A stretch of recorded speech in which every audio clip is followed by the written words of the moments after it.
In this video, I'm going to show you how to remove green screen in a video and replace it with an image at the background. So let's say I come to my Clipchamp because I'm going to use Clipchamp for this. I can click on create a video and I can import my media, assuming I have these two media that I've just imported, a green screen and an image. Let's say this image and my green screen over here.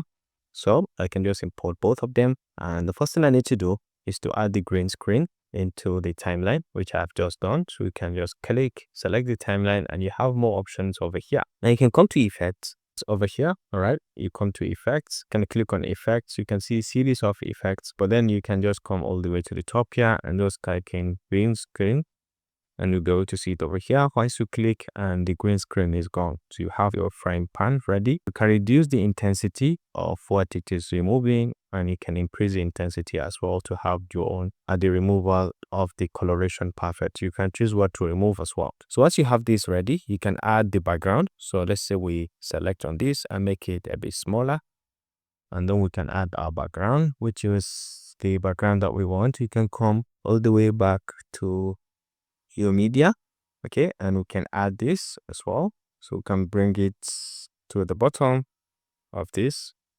So we can bring it to the bottom and make it bigger, so we can cover the canvas, and then we can reposition our egg to this side, which will appear as if you have it here already. So you can play to have a preview. Yeah, so this is fantastic. If you found this helpful, please leave a like.